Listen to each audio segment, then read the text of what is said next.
જય મુરલીધર વિદ્યાર્થી મિત્રો, આજે આપણે વ્યાકરણનો અભ્યાસ કરીશું. વ્યાકરણમાં પોઈન્ટ છે આજે વિશેષણ અને તેના પ્રકારો. હવે વિશેષણ કોને કહેવાય તો વિશેષણની આપણે વ્યાખ્યા જોઈએ. સૌપ્રથમ વિશેષણની વ્યાખ્યા: વાક્યમાં આવતી સંજ્ઞાના અર્થમાં કંઈક વિશેષતા લાવવા જે પદ મુકાય છે તેને વિશેષણ કહેવામાં આવે છે. વિશેષણ એટલે શું તો કે વાક્યમાં આવતી સંજ્ઞાનો આપણે અભ્યાસ કરી ગયા છીએ કે સંજ્ઞા કોને કહેવાય. જે નામને સ્થાને વપરાય એને સંજ્ઞા કહેવાય છે. તો એ નામના અર્થમાં એટલે કે સંજ્ઞાના અર્થમાં કંઈક વિશેષતા એટલે કે એના માટે વિશેષ વપરાતો શબ્દ હોય એ વિશેષતા લાવે, એનાથી એ વિશેષતા બને, એ લાવવા જે પદ મુકાય છે તેને વિશેષણ કહેવામાં આવે છે. આ વિશેષણ અવિકારી અને વિકારી એમ બે પ્રકારના હોય છે. જેમ આપણે સંજ્ઞામાં જોયું હતું કે સંજ્ઞા છે એ પણ વિકારી અને અવિકારી એમ બે પ્રકારની હોય છે, એમ વિશેષણ પણ વિકારી અને અવિકારી હોય છે. હવે વિશેષણ કઈ રીતે તો કે વિશેષણના ઉદાહરણ છે કે સુંદર છોકરો છે તો એના માટે વિશેષણ શું વપરાણું, વિશેષતા રૂપ શબ્દ તો કે સુંદર. પછી તો કે બીજું સુંદર છોકરી તો કે છોકરી માટે પણ સુંદર છે એ શબ્દ છે એની વિશેષતા બતાવે છે. હવે વિકારી ને અવિકારી કઈ રીતે તો કે વિકારી એટલે કે લિંગ પ્રમાણે ફેરફાર પામનાર વિશેષણ વિકારી વિશેષણ કહેવાય. કે લિંગ પ્રમાણે ફેરફાર થાય વિશેષણના શબ્દમાં. છોકરો છોકરી છે, સ્ત્રીલિંગ પુલ્લિંગ અને નપુંસકલિંગ ત્રણેયમાં છે એ વિશેષણ છે બદલાતું રહે એટલે કે લિંગ અને વચન પ્રમાણે ફેરફાર થાય એને વિકારી કહેવાશે. હવે એના માટે છોકરો તો કે સારો છોકરો, છોકરી તો કે સારી છોકરી. છોકરી માટે આપણે સારો છોકરી એમ નહીં કહીએ તો એના માટે વિશેષણ બદલાઈ ગયું. છોકરી માટે શું આવ્યું? સારી. તો કે આ જેવી રીતે લિંગ પ્રમાણે ફેરફાર થાય એને વિકારી કહેવાશે. અને અવિકારી તો કે અવિકારી વિશેષણ કોને કહેવાશે? લિંગમાં ફેરફાર થતા ન બદલાય વિશેષણ. કે શબ્દ છે સ્ત્રીલિંગ હોય, પુલ્લિંગ હોય, નપુંસકલિંગ હોય, ગમે તે હોય પણ વિશેષતાવાચક જે શબ્દ છે એ બદલાતો નથી ત્યારે એને અવિકારી વિશેષણ કહેવાશે. એના માટે ઉદાહરણ જોઈએ તો એમાં આવશે ચતુર પુરુષ. પુલ્લિંગ શબ્દ છે તેના માટે વિશેષતા રૂપ શબ્દ છે ચતુર. બીજું ચતુર સ્ત્રીલિંગ શબ્દ એના માટે પણ કેવું આવ્યું તો કે એક જ જેવો શબ્દ, લિંગમાં ફેરફાર થયો છતાં પણ શબ્દ વિશેષણ છે એમાં ફેરફાર ન થયો. તો આવી રીતે વિકારી અને અવિકારી એમ બે ભાગ પડે છે. એના પછી આપણે જોશું કે વિશેષણના પ્રકારો. આ વિશેષણના પ્રકારો ધોરણ 9-10 બંનેને કામ આવે એવું છે. એટલે કે 9મા ધોરણવાળા અને 10મા ધોરણના વિદ્યાર્થીઓ બંને પણ આ શીખી શકે એમ છે. વિશેષણના પ્રકારો કેટલા પ્રકાર તો કે 4 પ્રકાર. આપણે જે અભ્યાસક્રમમાં આવે છે એ ચાર પ્રકારનો અભ્યાસ કરીશું.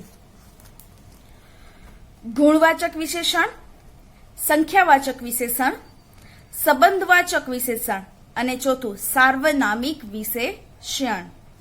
હવે આપણે વિશેષણના પ્રકારોને વિસ્તારપૂર્વક વ્યાખ્યાને આપીને સમજીએ.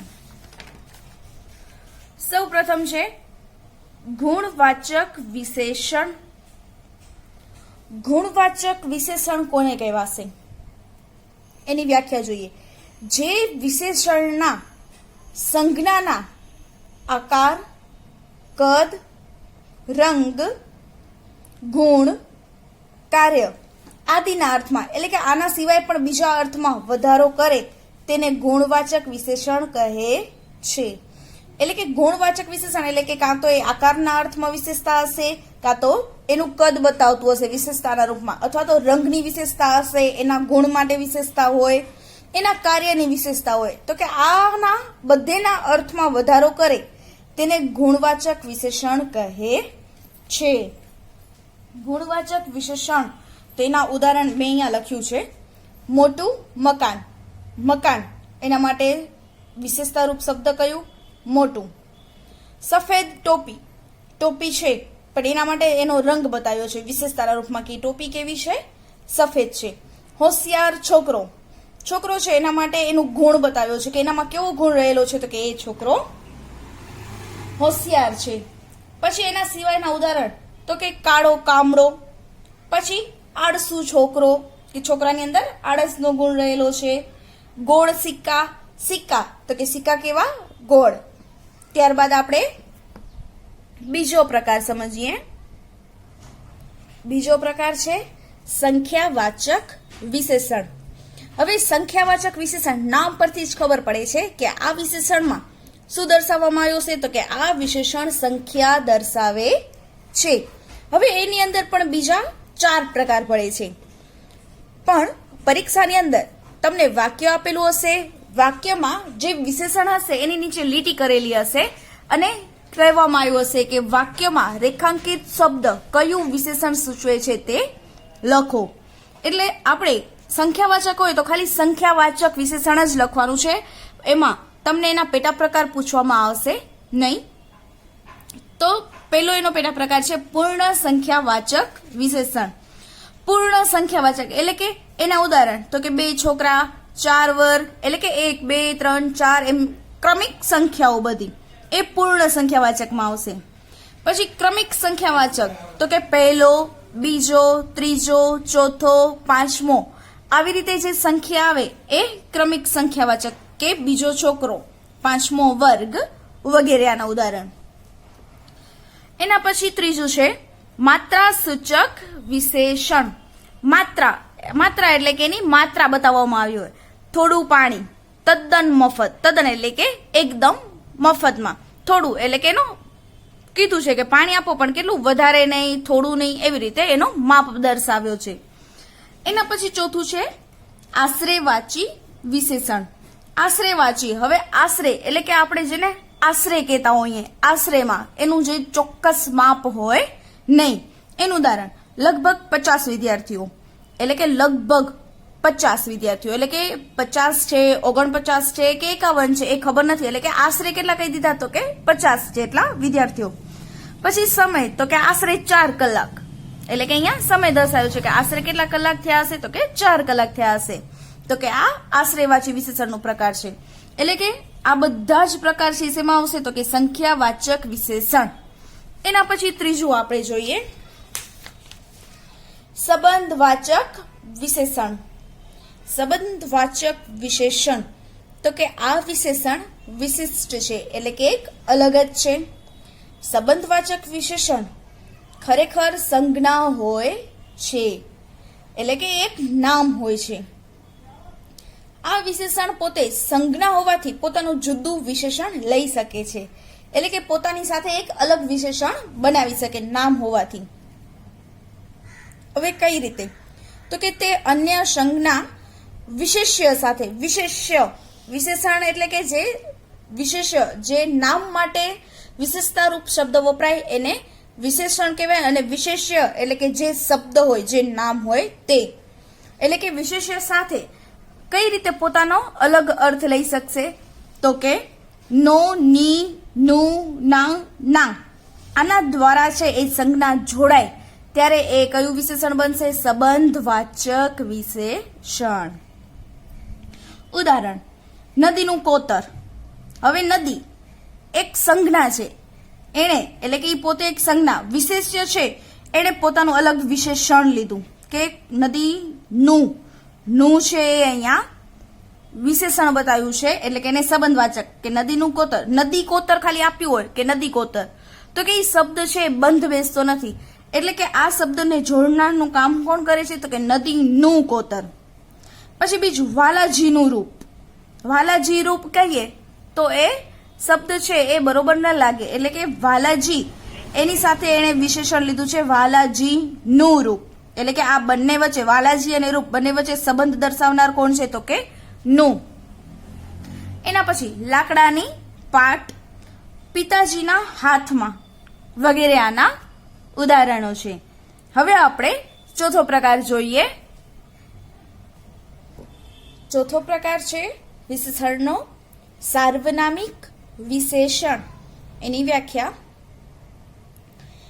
વિશેષણ તરીકે વપરાતા સર્વનામ કે સર્વનામજન્ય વિશેષણ, એટલે કે વિશેષણ તરીકે વપરાતા સર્વનામ અથવા તો સર્વનામજન્ય. સર્વનામજન્ય એટલે કે સર્વનામથી બનતા વિશેષણ એને કહેવાશે સાર્વનામિક વિશેષણ.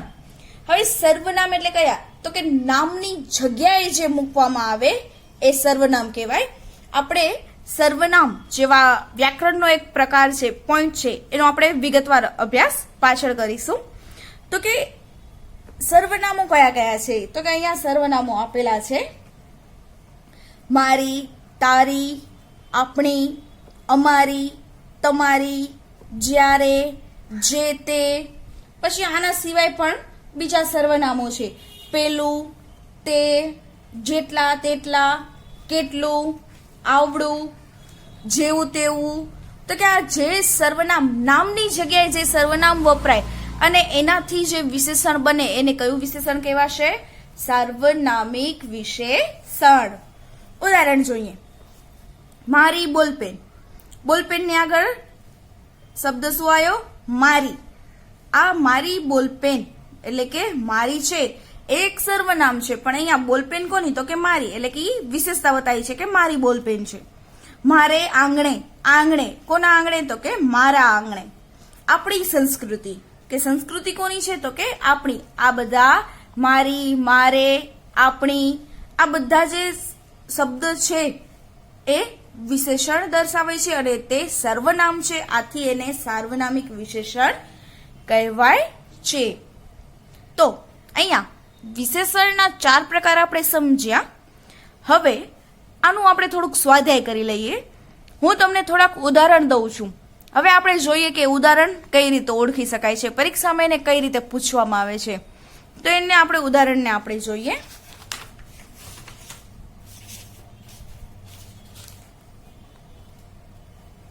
કે અહીંયા ઉદાહરણ આપેલા છે અને સૂચના પરીક્ષામાં પણ આમ હશે: નીચેના વાક્યમાંથી રેખાંકિત વિશેષણનો પ્રકાર જણાવો.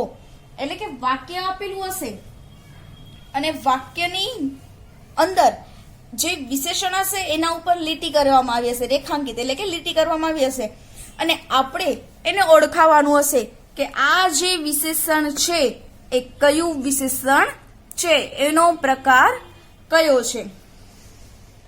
હવે પેલું જ છે, પેલું વાક્ય શું છે? આવડો મોટો મલક આપણો. એમાં કયા શબ્દ નીચે લીટી છે? મોટો. હવે મોટો છે એ શું દર્શાવે છે? મલક માટે મોટો એટલે કે એનો વિસ્તાર, એનો ગુણ દર્શાવ્યો. એટલે કે આ વિશેષણ કયું બને છે? અહીંયા ગુણવાચક વિશેષણ.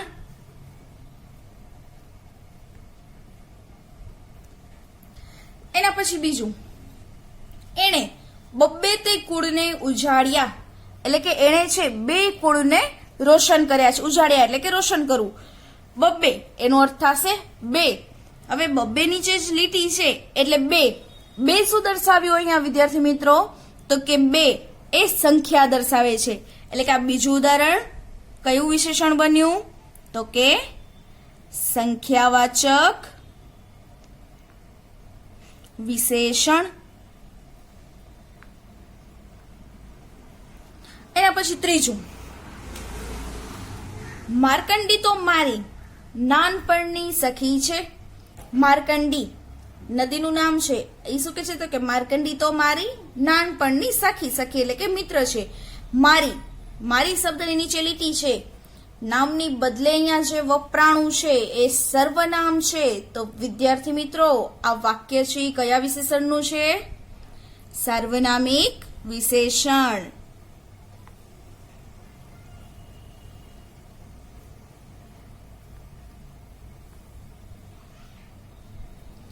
છેલ્લું ઉદાહરણ, પ્રકૃતિને હંમેશ સંસ્કૃતિનું રૂપ આપતા રહેવું. પ્રકૃતિને હંમેશ એટલે કે હંમેશા શેનું રૂપ આપવાનું? સંસ્કૃતિનું. હવે અહીંયા સંસ્કૃતિ રૂપ બંનેને શેનાથી જોડવામાં આવ્યું છે આખા શબ્દને? તો કે નું. ન, ની, નું, ના આનાથી જે જોડવામાં આવે એને કયું કહેવાય છે? તો કે એ વિશેષણ કહેવાશે સંબંધવાચક. બંને વચ્ચે સંબંધ દર્શાવવાનું છે એ વિશેષણ તરીકે વાપરવામાં આવ્યું છે. એટલે કે આ બનશે સંબંધવાચક વિશેષણ. તો વિદ્યાર્થી મિત્રો, આશા છે કે તમને વ્યાકરણનો આ પોઈન્ટ સમજવાની મજા આવી હશે. કાયમ વિદ્યાર્થીઓ વ્યાકરણને અઘરું સમજતા હોય છે, પણ આપણે જો એને સારી રીતે અને સહેલી રીતે સમજીએ તો એ અઘરું લાગતું નથી. આપણે આવા અનેક બીજા પોઈન્ટ છે એનો પણ અભ્યાસ કરીશું. તો આશા છે કે તમને વિશેષણના જે 4 પ્રકાર છે એ 4 પ્રકારની સમજ છે આજે બરોબર મળી ગઈ છે. તો તમે પણ ઘરે આનો અભ્યાસ પોતાની રીતે હજી વધારે પણ કરજો. અસ્તુ.